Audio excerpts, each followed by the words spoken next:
नमस्कार, आपका बात 25 में स्वागत है। तो आज कला दिवस है, वर्ल्ड आर्ट डे और भारत में भी मनाया जा रहा है। तो उसके क्या-क्या आयाम हैं? आर्ट क्या होती है? आर्ट को कैसे देखा समझा जाता है? क्या जो कला है उससे समाज और जीवन में परिवर्तन होते हैं? किस तरह के परिवर्तन हुए हैं या उससे हम मनुष्यों को और जीवन को और संभावनाओं को कैसे हम देख समझ सकते हैं।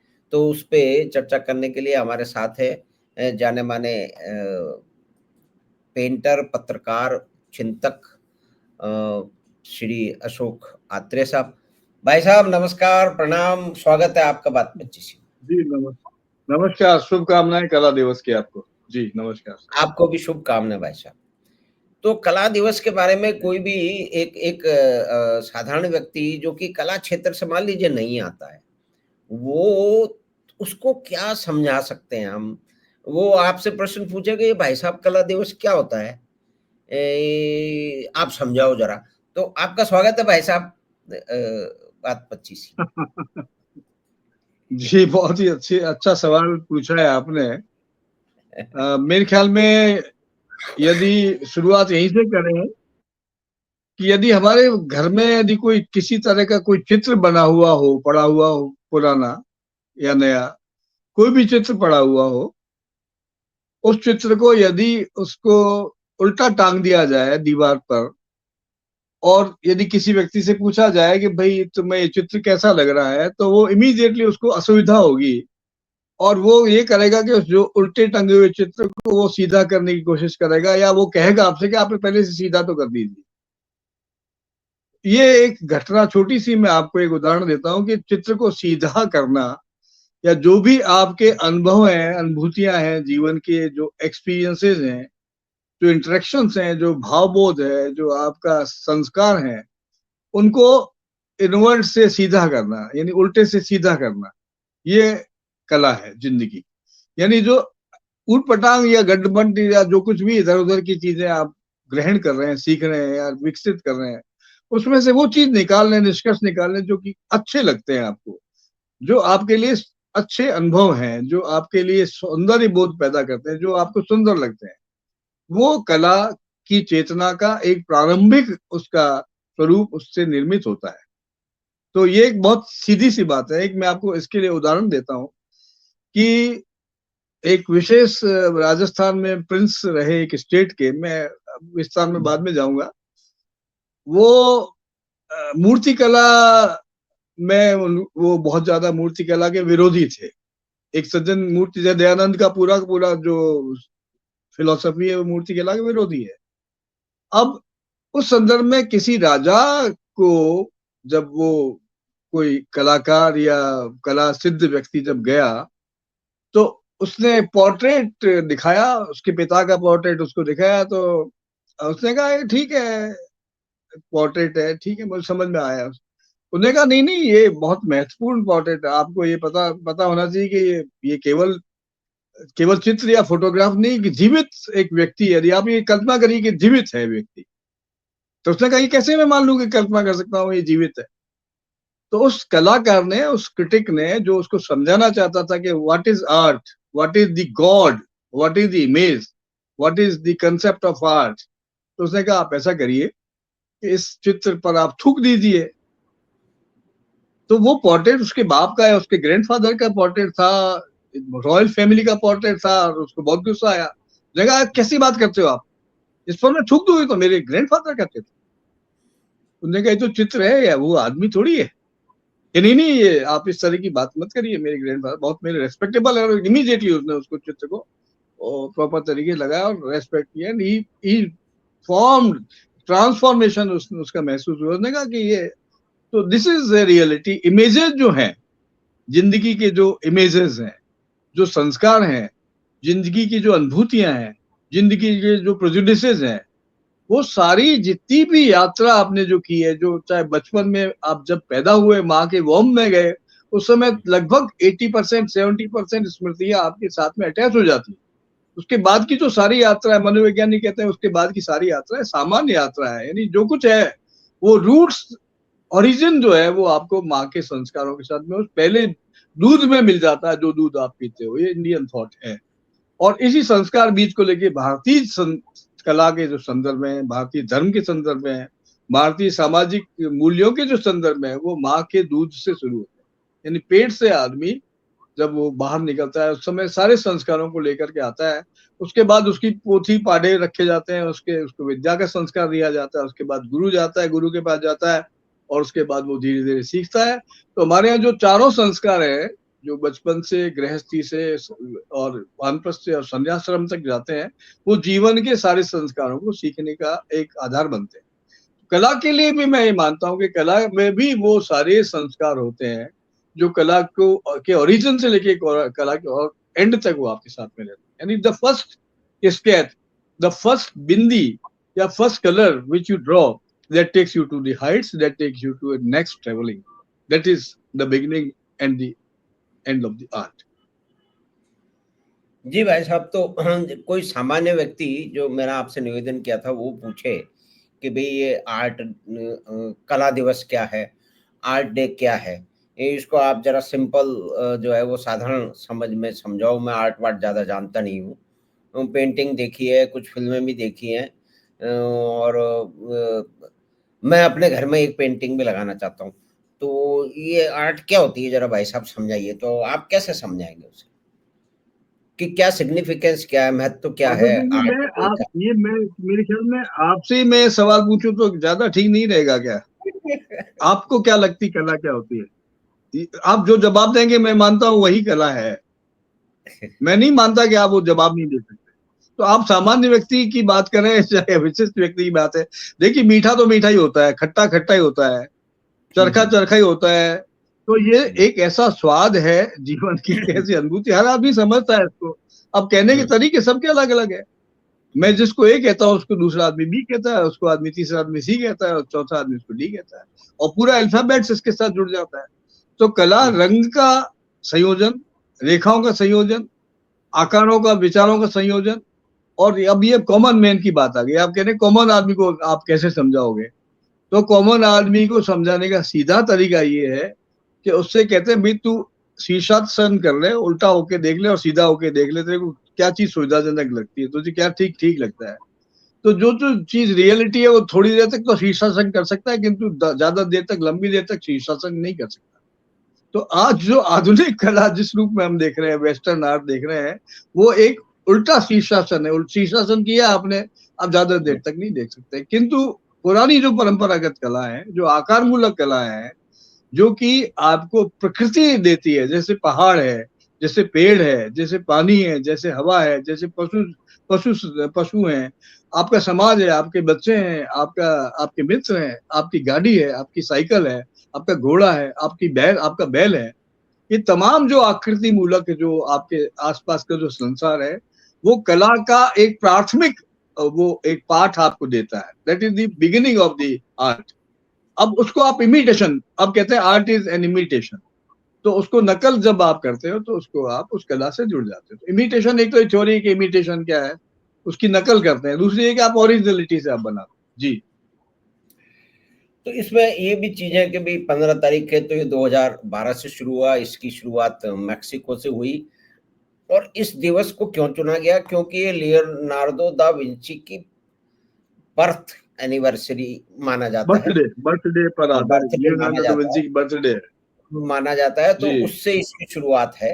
और ये माना जाता है कि भाई सिग्निफिकेंस जो आर्ट है, उसको भाई कल्चरल डाइवर्सिटी है, कम्युनिटी की बॉन्डिंग है, इमोशनल वेलबींग है, आर्टिस्टिक फ्रीडम है। और ये इंटरनेशनल एसोसिएशन ऑफ आर्ट ने 2012 से शुरू किया है। तो ये 13 साल की जो यात्रा भाई साहब हुई है, तो भारत के परिप्रेक्ष्य में हम देखें तो उसको आप कैसे देखते हैं? आपने तो पूरी यात्राएं मतलब आर्ट और उसकी, आपने तो उसको देखा है, समझा है बहुत ही नजदीक से। तो भारत के आर्ट क्षेत्र में क्या, इस कला क्षेत्र में क्या परिवर्तन, मोटे मोटे परिवर्तन जो आए, जो सिग्निफिकेंट हैं, जिन्होंने कोई असर डाला है लोगों के सोचने पे या कि समाज? देखिए, फिर लौट के आते हैं, थोड़ा सा पीछे जाने। हम जब भी किसी चीज के बारे में विचार करते हैं तो थोड़ा आगे जाते हैं, थोड़ा पीछे जाते हैं, थोड़ा स्थिर रहते हैं। जी तो थोड़ा जी सा पहले तो पीछे चले। जी अब भारत के परिप्रेक्ष्य में यदि सोचें तो वो पूरा भारत के परिप्रेक्ष्य में सोचने में या अंतरराष्ट्रीय परिप्रेक्ष्य में सोचने में कोई बुनियादी अंतर नहीं है। जी तो जी मेरा मानना यह है कि मानव समुदाय सभी जगह रहते हैं, तो भारत मान लीजिए, चाहे स्पेन मान लीजिए, अमेरिका मान लीजिए, चाहे कहीं भी मान लीजिए। मेरा मतलब है कि the origin of the so called art वो रॉक शेल्टर्स में, जब सबसे पहले मनुष्य पहाड़ों में रहता था, पहाड़ों के बीच में गुफाओं में रहता था, उस समय के जो सबसे पुराने, लाखों साल पुराने जो भित्ति चित्र है या रॉक शेल्टर्स में जो पेंटिंग बनी गई है, वो कला की प्राथमिक अनुभूतियां वो कराती है। यानी कला कहाँ से दिखती है, कहाँ से शुरू होती है, कैसे कला को समझा जा सकता है, किस रूप में समझा जाता है। तो प्राथमिक जो रूपांक कला है, जिसमें पशु आकृतियां थी, जिसमें पेड़ पौधे थे, जिसमें सूरज चांद तारे थे, जिसमें मानव आकृतियां भी थी, शिकार की आखेट की भी उसमें आकृतियां थी। तो रॉक शेल्टर्स में जो सबसे, चाहे स्पेन हो, चाहे मेक्सिको हो, चाहे अफ्रीका हो, चाहे हिंदुस्तान हो, चाहे भीम बेटिका हो भारत में, तो वही भारतीय संदर्भ में यदि आप आते हैं तो भीम बेटिका को आप ले लीजिए ओरिजिनल पुराना, या कुछ और रॉक शेल्टर्स में चले जाइए। तो जो सबसे पुरानी विश्व स्तर की जो कलाएं हैं वो आपको रॉक शेल्टर से मिलती है, वहां से शुरुआत होती है। और उन आकृतियों में ही बाद में विचार या विस्तार हुआ है, कला वहीं से आगे विकसित हुई है। जी।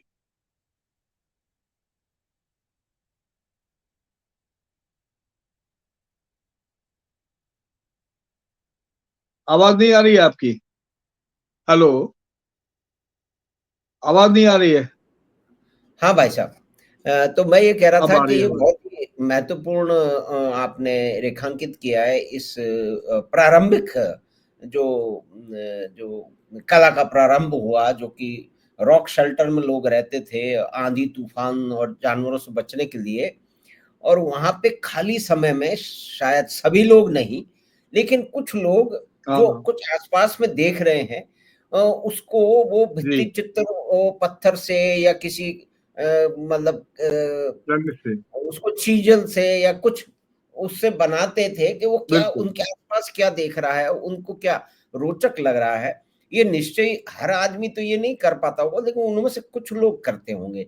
तो यानी कि इसका बिल्कुल मतलब ये सही है कह कि रहे हैं। उनमें वो विशेष निपुणता या कि योग्यता या कि दृष्टि थी कि वो ये चाहते थे कि जो आसपास में दिख रहा है उसको मैं कहीं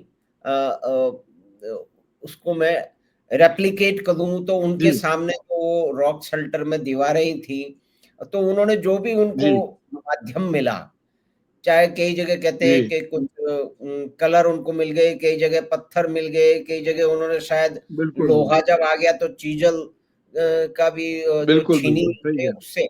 तो ये एक हैं। बिल्कुल छेनी मुख्य हथौड़ों से बात काम हुई। लिया है। तो वो हम्म। जो यात्रा है वो आज भी जारी है, और उसके अंदर आज कंप्यूटर आर्ट भी हो रही है कि आपको पेंटिंग बनानी है तो डिजिटल से। तो वो उसको आप कंप्यूटर पे भी कुछ भी बना सकते हैं जैसा आपको ठीक लगे उसमें। बिल्कुल।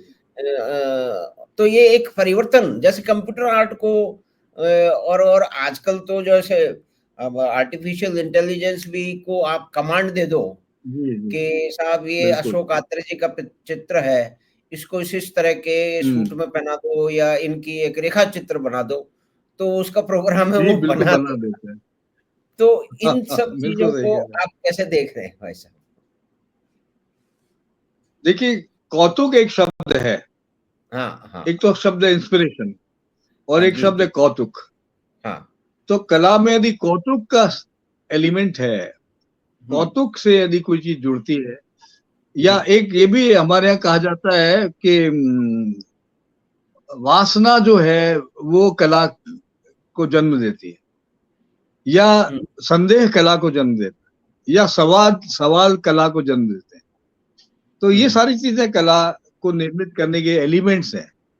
हुँ, हुँ, तो मेरा मतलब यह है कि आप कह रहे हैं कि कला को किस रूप में देखते हैं, तो कला में कौतुक से हम उसे पहचानते हैं। उसमें कौतुक का कुतूहल रहता है कि ये हुँ, क्या हुँ, है, ये हुँ, क्यों है, ये कैसे है, ये किसने बनाया, ये क्यों बनाया। तो जब तक वो कौतुक उसमें विद्यमान रहते हैं, तब तक कला वो कला के रूप में हमें नजर आती है। जिस समय कौतुक का एलिमेंट समाप्त हो जाती है, उस समय वस्तु में कन्वर्ट हो जाती है। यानी ज्ञान का जो संवेदना है, ज्ञान की, मुक्ति बोध ने बहुत अच्छी बात कही है, ज्ञानात्मक संवेदन और संवेदनात्मक ज्ञान।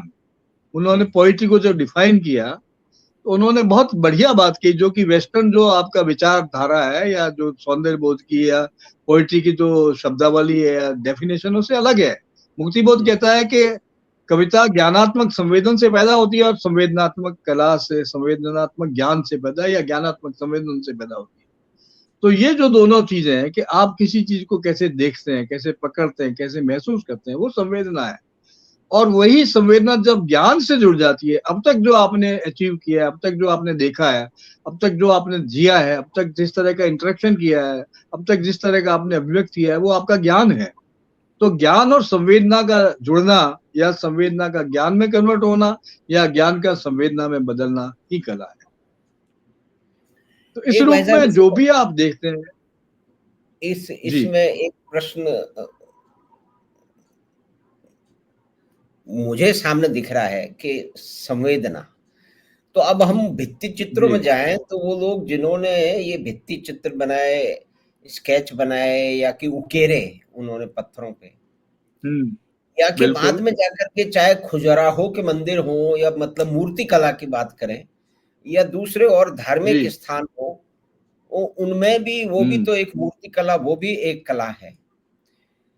तो ये बिल्कुल संवेदना का जो इंसर्शन है, क्योंकि मुक्तिबोध वामपंथी थे, तो ये कहीं उसके साथ तो नहीं जुड़ा हम्म हुआ है। मैं आपका वो एक नहीं वो कर रहा मानव हूँ, जी, तो ये संवेदना ये का मतलब मानना क्या बिल्कुल ठीक नहीं।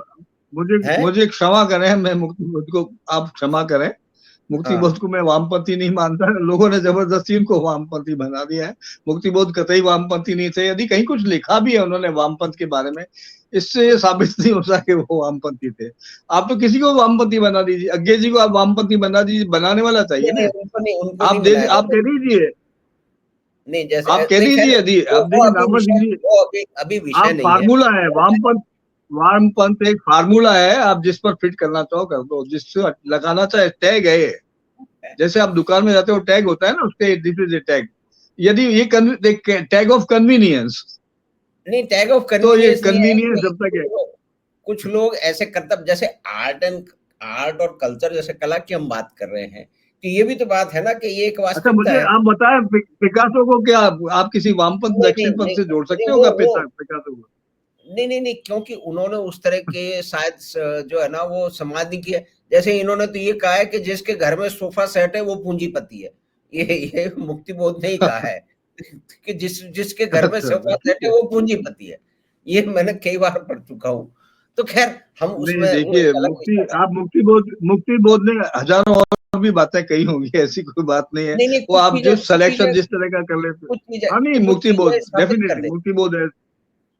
कुछ चीजें बिल्कुल सही स्थापित कहते हो आप। मतलब विचारधारा को निश्चय स्थापित करती हैं, और वो हाँ विचारधारा नहीं नहीं, ठीक है। ठीक है उसके कि नहीं, उद्देश्य बड़े बिल्कुल अच्छे बहुत। थे, लेकिन परिणाम जो है ना वो जी, धराशायी हुए।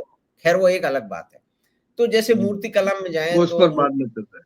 हाँ, जो मूर्ति कला भी है तो भाई अब मंदिरों की जो शिल्प है वो भी कला हम्म है, और उसमें तो कई जगह जैसे मतलब धातु का उपयोग हुआ, तो इसका मतलब फिर साइंस यहाँ पे आ गई कि मेटलर्जिकल डेवलपमेंट भी थे, तभी वो इस तरह की चीज बना पाए। और बिल्कुल दूसरी बिल्कुल। बात यह कि जी, जिस तरह की महीन जो मूर्ति कला और उसके अंदर औजार किए गए, औजार मिले जो उनसे डेवलपमेंट हुआ, मूर्ति है, तो औजार मिले, उसमें छोटे छोटे औजार मिले।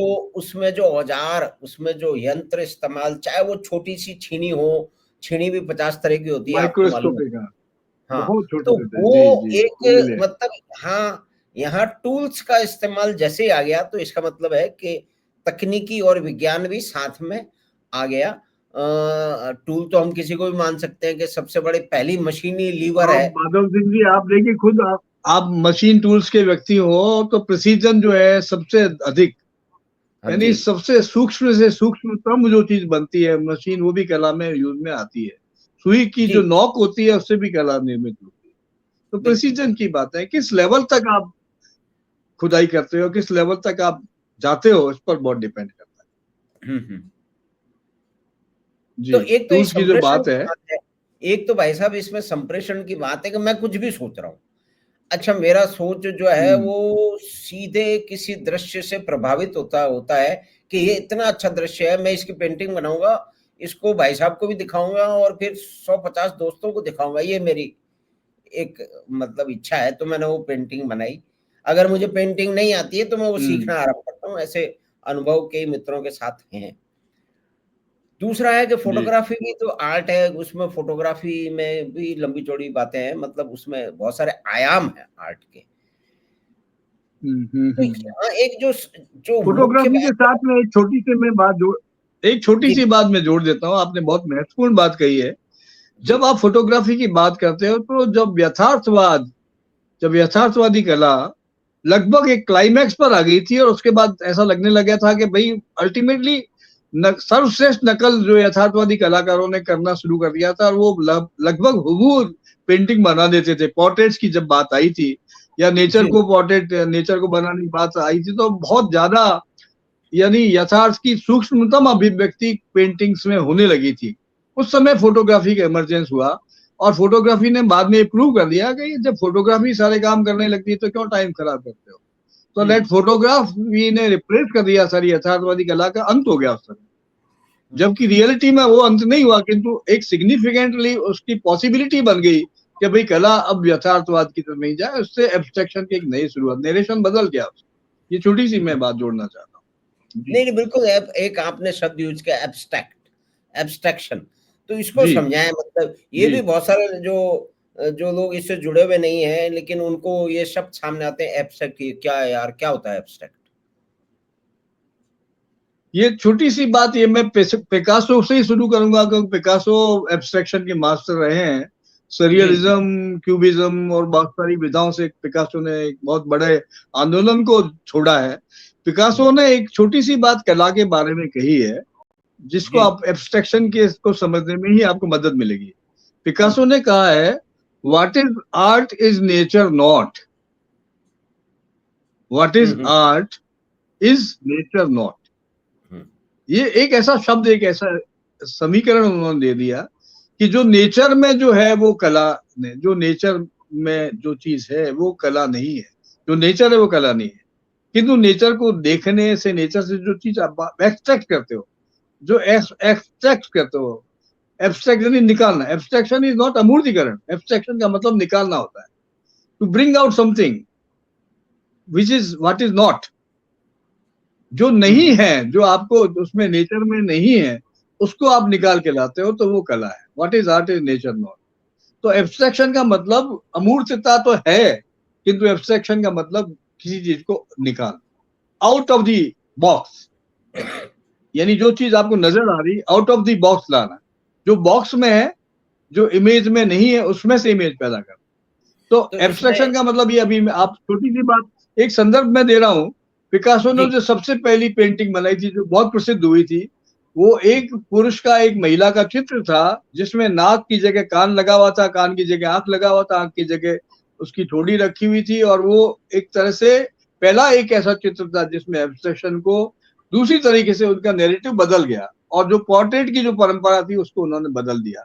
उसके बाद तो पिकासो के बहुत सारे चित्र हैं, तो एक मूल चित्र है, मैं आपको दिखा देता, मेरे सामने था वो चित्र, किंतु वो हुँ, बहुत महत्वपूर्ण चित्र है जिसमें एब्स्ट्रैक्शन की शुरुआत, जिसमें ह्यूमन फिगर बदल गया, ह्यूमन सेंसिबिलिटी बदल गई, ह्यूमन फीलिंग बदल गई, और एक तरह से आकार प्रकार में जबरदस्त परिवर्तन आया। और उसके बाद तो गोयर्निका में उन्होंने बहुत बड़े प्रयोग किए। गोयर्निका सबसे बड़ा वर्क था उनका, जो कि हुँ, वर्ल्ड वार के खिलाफ एक प्रोटेस्ट था।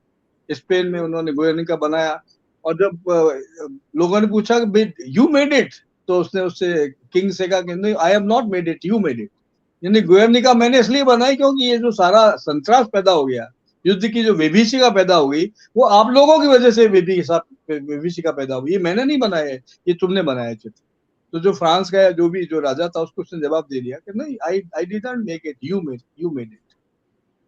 तो ये बात सामने, एब्स्ट्रैक्शन एक अलग तरह की विधा है, और अब तो एब्स्ट्रैक्शन इसको लगभग आकार, जी, निराकार में सब चीज आ जाती नहीं, आपने बहुत ही इसको खोल के समझाया और बहुत ही अच्छी बात लगी है।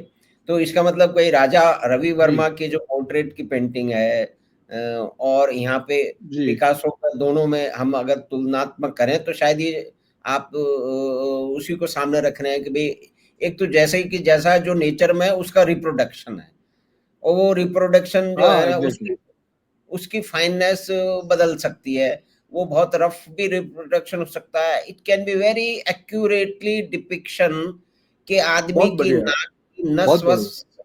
सब कुछ। तो इन दोनों से मतलब यही मतलब है सर, आपका यही बता रहे हैं आप भाई साहब? देखिए, बहुत बढ़िया बात आपने उठा दी, और ये बहुत ही इतना बारीक जगह आप लेकर के मुझे आ गए, मुझे बड़ी खुशी हो रही है। क्योंकि राजा वर्मा ने जो चित्र बनाए, निश्चित रूप से वो माइथोलॉजिकल उनसे सब्जेक्ट से जुड़े हुए थे, किंतु जी वो कल्पनाशीलता की हाइट थी, उत्कर्ष था। यानी कालिदास ने जो लिखा, या भारतीय जो सौंदर्य शास्त्र में, भारतीय जो हमारे कहना चाहिए विचार ग्रंथ थे, या जो हमारे मूल्य परक ग्रंथ, चाहे रामायण हो, चाहे महाभारत हो, और चाहे दूसरी तरह की बातें हो, तो कालिदास के या दूसरे लोगों द्वारा, विभिन्न विद्वानों द्वारा लिखे गए जो ग्रंथ थे, उन ग्रंथों को इमेजिनेशन से, यानी मीडियम तो पूरा का पूरा वेस्टर्न था, colour scheme was western, the learning was western, but the way he use techniques का जो इस्तेमाल उन्होंने भारतीय सौंदर्यीकरण के लिए जो किया, वो रवि वर्मा का अद्भुत था। और वो विश्व स्तर पर वैसा सौंदर्य बोध कभी पैदा नहीं हुआ, जिसमें उन्होंने माइथोलॉजी को रियलिज्म में कन्वर्ट करके बता दिया कि जो जिसकी हम केवल कल्पना कर सकते थे, उनको चित्रों में इतना विस्तार से उन्होंने बताया। नल दमयंती की कथा हो, चाहे कालिदास के अभिज्ञान शाकुंतलम की बात हो, चाहे और कोई चित्र हो, उन्होंने जितने चित्र बनाए वो भारतीय जीवन मूल्यों से, भारतीय सौंदर्य बोध से, भारतीय विज्ञान से, भारतीय विद्या से वो जुड़े हुए थे। तो Ravi Varma was ultimate, and he is still ultimate. उसके बाद बंगाल स्कूल का एक अलग प्रभाव, अवनींद्रनाथ ने कुछ चित्र बनाए, रविंद्रनाथ ने कुछ चित्र बनाए। रविंद्रनाथ ने एब्स्ट्रैक्शन की तरफ थोड़ा सा उनका डाइवर्शन हुआ, बट अवनींद्रनाथ ने अपने को मेंटेन किया। बंगाल की जो कला है, जो कि अजंता एलोरा से सीधी आई, उस कला में भारतीय तत्व मिलते हैं, और वो बड़े आर्टिस्टों ने सेव करके रखे। तो मैं मानता हूँ अवनींद्रनाथ ने जो स्कूल किया था, विशेष रूप से बंगाल स्कूल में जो फ्रेस्को का जो डेवलपमेंट हुआ, फ्रेस्को के अलावा जब वाटर कलर की मीडियम से जो चित्र बनाए गए, जो जापान से प्रभावित थे, उन चित्रों में भारतीय आत्मा के आपको दर्शन होते, गूढ़ दर्शन होते, जिसमें मीडियम वेस्टर्न है, किंतु उस आकृतियां, विचार, संरचना और सारा का सारा अभिकल्पना भारतीय सौंदर्य बोध।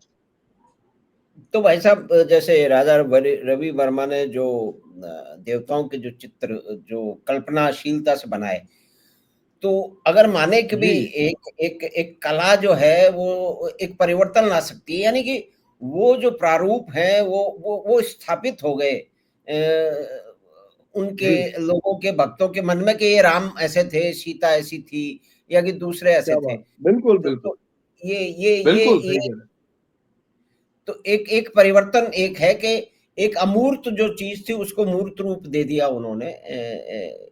ये माना जा क्या बात, सकता है एक बिल्कुल सही कलाकार। कहा आपने, बिल्कुल, बहुत और सही कहा दूसरी आपने। मूर्त और को दूसरी अमूर्त में तरफ बदलना, या अमूर्त को मूर्त में बदलना, बहुत सही कहा आपने, बहुत सही है।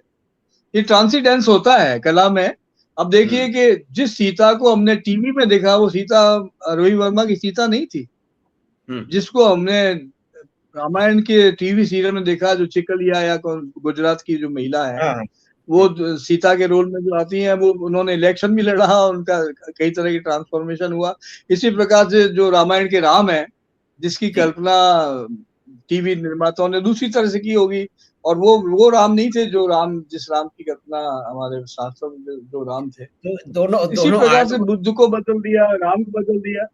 जी, ये ट्रांसफॉर्मेशन होता है, बुद्ध का भी ट्रांसफॉर्मेशन। गंधार कला में बुद्ध का सारा जो पेंटिंग है, वो गंधार कला में पूरी पूरी आ गई। एलोरा का सारा जो शिव का प्रभाव है, वो सारा एलोरा से सारा का सारा सामने आ गया। अजंता से सारा का सारा एक वो गंधर्व संस्कृति पूरी पूरी एलोरा से सामने आ गई। तो ये तो चित्रकारों की खूबी है, they transform it, they transform this world, and they तो ट्रांसफॉर्म योर ओपिनियन आल्सो। मतलब उनके सामने जैसे राजा रवि वर्मा कोई राम जी की मूर्ति बना रहे थे या सीता की और किसी दूसरे देवता को स्थापित कर रहे थे अपनी कल्पनाशीलता से और अपनी जो उनकी अपनी कला से, तो वहां तो कोई जी, मतलब जितना वो कर जाए, उनके हाथ में खुला आकाश था। अब सिनेमा में वहां लिमिटेशन आ जी, गई कि किसी व्यक्ति को अभिनय करने के लिए चुनना पड़ेगा। तो जो वहां उनकी लिमिटेशन मतलब वो फिर सीमित हो गए, उनके उनके विकल्प सीमित हो गए कि भाई ये तीन में से किसको मैं सीता बनाऊं, ये तीन पुरुष में तीन अभिनेता में, ये दो अभिनेता है, मैं किसको राम बनाऊं, कल शूटिंग शुरू करनी है, जी 20 दिन बाद एपिसोड टेलीविजन में सबमिट करना है, तो अभी एक तो करना ही पड़ेगा। तो ये इस तरह की जो है वो मतलब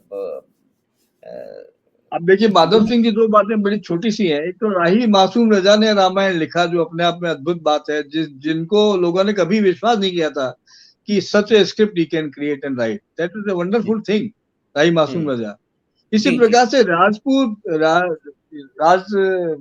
राज कपूर का हाँ जब शैलेंद्र नहीं रहे, तब राज कपूर के सामने परेशानी हुई कि मैं किस लेखक से या किस गीतकार से मैं मेरा नाम जोकर के गाने लिखवा सकता हूँ। तो उस समय सबसे बड़ी बात है कि जो हमारे यहाँ के वेल नोन पोइट हैं, जो रोमांटिक पोइट रहे, उन्होंने he supported and he wrote for it.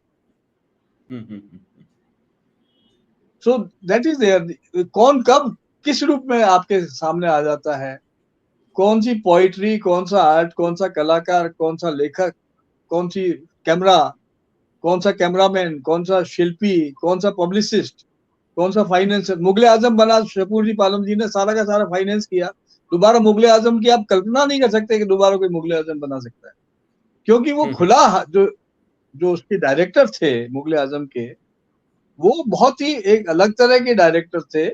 और उनके प्रोडक्शन वाले, उनके सारे यूनिट के लोग, वो एक ऐसी परिकल्पना है जो केवल जिसके बाद सोचा जा सकता है, उसको रिप्रोड्यूस नहीं किया जा सकता। जैसे उदाहरण के लिए ताजमहल बनाया, ताजमहल को आप दोबारा नहीं बना सकते, आप उसकी कॉपी 1000 कर दीजिए, किंतु वो जो स्पेस है, उस स्पेस को कोई दूसरा नहीं भर सकता, उस टाइम को कोई दूसरा व्यक्ति नहीं भर सकता, अजंता एलोरा को कोई दूसरा भर नहीं सकता। तो गिवन टाइम एंड स्पेस में जो चीज कलाकृति होती है, उसको दुनिया की कोई भी ताकत उसको बदलती नहीं है। तो कला मेरे ख्याल में शाश्वत, जो कला का तत्व है कि कला शाश्वत कैसे रहती है, वो इसलिए रहती है कि उस पर्टिकुलर टाइम एंड स्पेस में दूसरा व्यक्ति, उसका कोई विकल्प नहीं होता, इसलिए कला शाश्वत है। तो जैसे जैसे भाई साहब श्री राम आपने शाश्वत है, अयोध्या के राम को नमस्कार करते हुए जिसने राम की मूर्ति बनाई, उसने कैसे मूर्ति बनाई, कैसे उसकी प्रतिष्ठा हुई, कैसे उसमें जीवन आया, कैसे उसमें एक ईश्वरीय तत्व स्थापित हुआ, ये अपने आप में अद्भुत है। और ये भारतीय प्रज्ञा, भारतीय चेतना, भारतीय ज्ञान, भारतीय धर्म, उसका कोई किसी तरह कैसा उसका कोई पैरेलल नहीं। इसी प्रकार से वेस्ट में जिन लोगों ने भी, चाहे वो बड़े किसी भी तरह के लोगों ने बहुत बड़े काम किए। जी तो जैसे भाई साहब ये बताया आपने कि जैसे आपने जो बौद्ध जो मूर्तियां थी अफगानिस्तान में भी थी, और एलोरा का भी आपने नाम जी लिया, तो ये भी तो जी एक एक विचित्र स्थिति है कि एलोरा की ये कल्पना करना बड़ा मुश्किल है कि उसको कैसे गढ़ा गया हो, कैसे बनाया गया हो। बिल्कुल मतलब कल्पना बिल्कुल करना बिल्कुल बड़ा सही कह रहे मुश्किल हैं। मुश्किल काम है। एक मोनोलिथ, अभी एक तक ही रॉक। रिसर्च, ऐसी कोई रिसर्च ही नहीं जिससे मालूम पड़ सकता हो कि ये काम हुआ है, किसने किया है। नो बडी नो। इसीलिए कहते हैं क्योंकि तीसरी शक्ति यानी अंतरिक्ष से कुछ लोग आए, उन्होंने निर्मित किया, ऐसा लोग मानते हैं, ऐसा लोगों को मानना पड़ रहा है। लेकिन नासा एक भी कहती है एक और कि समथिंग जो समथिंग। जो कला के जरिए, जो मूर्ति कला के जरिए उन लोगों ने, शायद हजारों लोगों ने बहुत लंबे समय तक, वो अब ध्यान भी नहीं रहा उसमें क्योंकि एक वृत्तांत आ गया है कि इतने लंबे समय में इतना वहां से पत्थर निकला, उसको कहाँ डाला गया, आई मीन वो, और कैसे उनके पास औजार थे। हाँ, पत्थर गया कहाँ, वो बाकी पत्थर कहाँ चला गया, जो पत्थर निकला वहां से वो कहाँ गया। हाँ, वो कहीं डाला गया। तो यदि उसकी भी, पहाड़ों और को फिर काट उसके के बाद जिन जिन जिन औजारों से काटे, वो औजार कहाँ है, औजार, वो वो औजार पत्थर कहाँ है औजार जो बच गया, वो कहाँ चला गया। नहीं उस तरह के। लेकिन एक और त्रासदी उसके साथ ये भी है कि वो जो स्थापित हम्म हुआ आज से सैकड़ों साल पहले अपने भव्य रूप में, हम्म आज परिस्थिति ये है कि बुद्ध की जो वो विशाल प्रतिमा है अफगानिस्तान में तो है ही नहीं, उनको बम लगा के उड़ा दिया गया। और जहां भी हाँ अब हाँ हाँ जी एलोरा की भी उसमें एक भी मूर्ति विखंडित नहीं है, सब मूर्तियां खंडित है। बिल्कुल ये जी एक आर्ट और जो संप्रेषण है उसको ध्वस्त करने का एक सामूहिक एक प्रयास, एक मतलब वो भी एक रियलिटी है जो बड़ी एक भयानक किस्म की है, लेकिन वो भी एक सोच है कि एक तरफ तो आज से सैकड़ों साल पहले कुछ आर्टिस्ट मिलके एलोरा की वो जो है वो उसका कैलाश टेम्पल उसको कह रहे हैं, कहा जा रहा है, मंदिर बताया जा रहा है कि जी, वो उसका कैलाश निर्माण का कर रहे हैं, टेम्पल है, बिल्कुल। और उसके बाद में एक झुंड आता है और वो उनको तोड़ना चाहता है क्योंकि वो उनको पसंद नहीं है कि कोई मूर्ति हो जी, नहीं जी। सकती। तो मतलब खैर उनको ये पसंद नहीं गलत। है, उनकी जो परंपरा है उसके खिलाफ वो रिजिड है, they are rigid people, very rigid. हाँ, तो भाई साहब आपका बहुत-बहुत धन्यवाद कि ये बहुत ही गूढ़ और सब्जेक्ट और बहुत ही रिलेवेंट, और आज 15 अप्रैल को कला दिवस, वर्ल्ड आर्ट डे 2025 का भी है। तो आपने जी, इन बहुत सारी जी, गूढ़ बातों को जो अक्सर सामान्यतः होती नहीं है, वो आपके अनुभव से और आपके उससे इनको समझ में आया। तो आपका बहुत-बहुत धन्यवाद। तो भाई साहब कभी पिकासो पे, ये राजा महिमा, रविंद्र माधव पे। माधव सिंह माधव सिंह जी, ये महिमा आपकी है। आपने जिस तरह संवाद को शुरुआत की और जिस तरह नहीं से भाई इसका साहब, विकास किया, जिस रूप में हमने इसको मैंने तो समझा, एक ये जिज्ञासु आपकी के रूप महिमा में। है और ये सदैव आपके साथ ही बनी रहे। आप इसी तरह से रूबरू होते रहें अपने दोस्तों से, अपने मित्रों से, अपने दर्शकों से, अपने आप भी श्रोताओं भाई से इसी साहब तरह बना रहे मिलते हो रहें इस तरह और की। नए-नए विषयों पर आप काम करते रहते हैं। इसके लिए हम लोग तो थोड़ी सी देर पहले हमने बातचीत की थी, कला दिवस है, इस पर चर्चा करते हैं, तो हम तो बिना नोट्स के बात करते हैं कि नोट्स की जरूरत नहीं पड़ती है। तो जी, जिज्ञासा एक ऐसा एलिमेंट है, कुतूहल, उससे सब चीजें सामने आ जाती है। आपकी जय हो। कल आप आपकी जय आपके हो भाई साहब, भाई बात साहब पचीसी की आपकी जय जय हो, हो। आपको प्रणाम और बहुत बहुत-बहुत बहुत धन्यवाद। तो फिर आपसे मिलेंगे, वेलकम। कभी जो है ना पिकासो को भी समझने की कोशिश करेंगे कि बहुत सारे जो लोग हैं उनका इंटरेस्ट तो उन्होंने पिकासो का नाम सुना है, लेकिन वो जैसे अभी आपने गुर्निका के जी, बारे में उसका नहीं, और दूसरा जो आँख की जगह नाक और नाक की जगह कान लगा दिया, वो भी उसको भी समझना बड़ा रोचक रहेगा आपके साथ। जी। तो उसके लिए फिर आपके पास लौटेंगे। तो भाई साहब बहुत-बहुत धन्यवाद आपको। फिर आपसे मिलेंगे थैंक इसी यू तरह वेरी मच। की बात करने के थैंक यू। लिए। Thank you. धन्यवाद। धन्यवाद। तो 15 अप्रैल 2025 को आज कला दिवस है, इंटरनेशनल आर्ट डे है। तो इंटरनेशनल आर्ट डे का उसका अर्थ क्या है? उसका महत्व क्या है? और कला क्या है? कला का शुरुआत कैसे हुई?